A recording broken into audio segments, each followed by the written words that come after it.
Hey, this is Frank Shamrock, and you're watching Fan TV.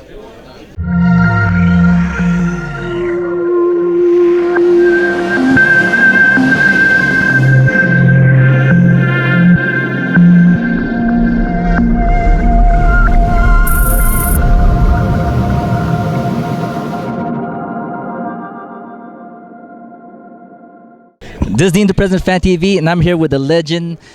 He's paved the way from UFC to MMA. This guy's amazing, and we just want to know what's going on with him. Hey, Frank, how's everything, man? Things are great, man. I couldn't be better. You know, I've looked up to you since I was a kid. I've seen you fight, man. Like, when UFC was UFC, you know what I mean? Now it's just one-on-one, but you took on everybody, man, and nobody could defeat you. And then when you left, now we just want to know what's going on now. Aside from you becoming one of the famous legend fighters, also as an entrepreneur, I've heard about you've done so many big things in life. So maybe tell us about how that went about from becoming a UFC fighter to an entrepreneur and a businessman. Sure. Well, once I got to fighting really good and I started getting some success, I realized that I had no education. I didn't know what to do with this money.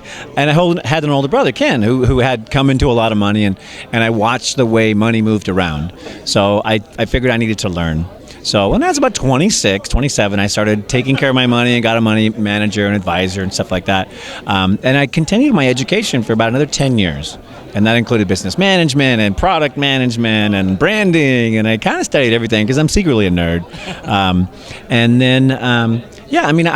I was very successful in martial arts instruction business, in the information business. And then when I retired the first time, I met Scott. I'd known Scott for a while, but, he really wanted to get into MMA. And he kept, I'd love to do this. And I kept advising him not to. But he eventually, he wouldn't give up. So we joined forces and started Strike Force together. And we made a great exit out of that when the UFC bought it. And then since then, I've been doing a lot of helping my friends and helping my friends with their brands and business. We have a talent management business that manages some celebrities and a few brands.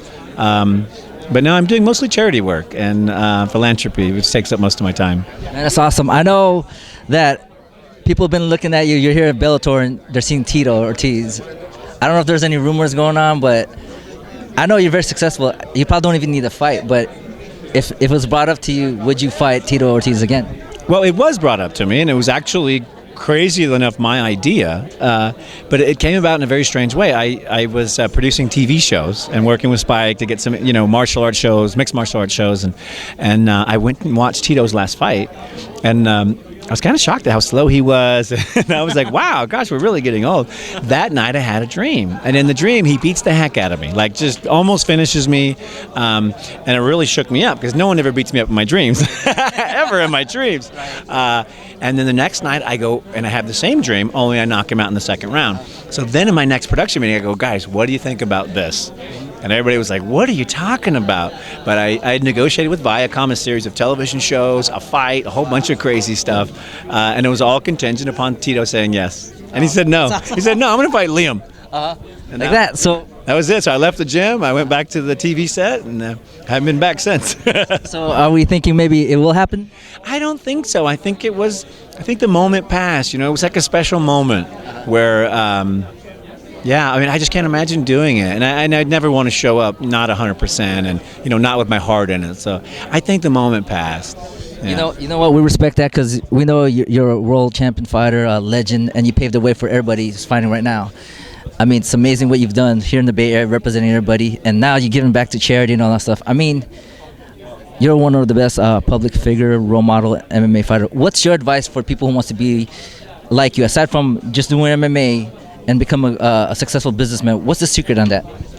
Well, for me, it was finding martial arts. Number one, finding an active community with a shared vision and guys that have a moral code. Because I came from the streets, there's no moral code going on down there. And then once you've got a path and a mission, you got to get a team together. You got to get a group that you trust, and whether that's family or friends or And then I think at the end of the day, for me, the reason I've been successful is I continue to build my brand and develop myself personally. So, I can broadcast, I can voice act, I can do all these different skills. They all came from martial arts, but, I'm able to develop myself to make and do better. That's awesome. Well, thank you very much for the interview, man. It's always a pleasure and honor to see you again, man.